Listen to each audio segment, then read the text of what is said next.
News gallery में आप तमाम लोगों का स्वागत है। बड़ी खबर, विश्लेषण और मूल्यांकन करना चाहिए। बताते चलें कि 2014 में हरियाणा में विधानसभा का चुनाव हुआ था।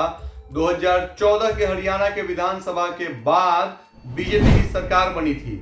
जब बीजेपी की सरकार वहां सत्ते में आई तो कितने ऐसे पत्रकार हैं जिन्होंने इस बात को नोट किया कि चुनाव होने के बाद बीजेपी की सरकार जब सत्ते में आई तो जितने भी वहां पे प्रतिष्ठित विश्वविद्यालय या स्कूल थे, कॉलेज थे, उन सभी जगह पे आरएसएस का प्रोग्राम होने लग गया।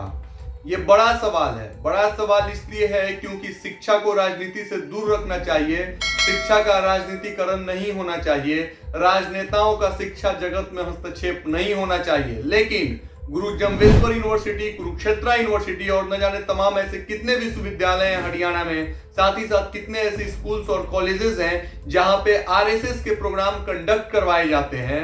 अप्रत्यक्ष रूप से आपको सोचना और समझना चाहिए कि आरएसएस का जो ये प्रोग्राम होता है, जो आरएसएस की शाखाएं हैं, 52 शाखाएं चलती हैं, विद्या भारती, ज्ञान भारती, संस्कार भारती, कल्याण भारती, न जाने ऐसे ऐसे 52 शाखाओं में शुमार है आरएसएस। वो अप्रत्यक्ष रूप से बीजेपी को सहयोग करती है। बीजेपी को सहयोग इसलिए करती है क्योंकि बीजेपी और आरएसएस दोनों का एक साथ समन्वय है। आरएसएस ये एहसास कराती है कि हम समाज के सर्वांगीण विकास के लिए, समाज के उत्थान के लिए लोगों के बीच में जाकर के काम कर रहे हैं, लेकिन बीजेपी राजनीतिकरण करती है। इसीलिए हरियाणा में ये मुद्दा गरमाया हुआ है। पुरजोर कोशिश किया जा रहा है कि इस मुद्दे को उठाया जाए और सरकार से सवाल पूछा जाए कि जब 2014 के बाद से हरियाणा में बीजेपी की सरकार बनी, तख्तोताज पे कायम हुई, सत्तारूढ़ दल के अंतर्गत जब चल रहा था सब कुछ, तो ऐसे में कैसे किसी भी स्कूल, कॉलेज और यूनिवर्सिटी में आरएसएस के प्रोग्राम होने लग गए हैं। ये सोचना और समझना चाहिए। आरएसएस के संघ प्रमुख मोहन भागवत हैं, उनके प्रोग्राम होते हैं। आरएसएस के तमाम अध्यापक, शिक्षक, अगल बगल के लोग आरएसएस से जुड़े हुए होते हैं। कहीं ना कहीं वो अप्रत्यक्ष रूप से बीजेपी से जुड़े होते हैं।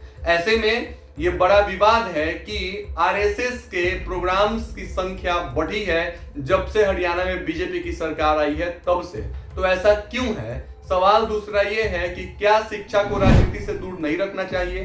क्या शिक्षा का राजनीतिकरण होना जायज है? राजनेताओं का शिक्षा जगत में हस्तक्षेप करना क्या ये उचित है? इतने सारे सवाल हैं, हमारे पास इसका जवाब नहीं है। अगर आपके पास इसका जवाब हो तो कमेंट सेक्शन में कमेंट करके जरूर बताएं कि ये कहां तक जायज है। कार्यक्रम अच्छा लगे तो इसे लाइक, शेयर, सब्सक्राइब जरूर करें। धन्यवाद।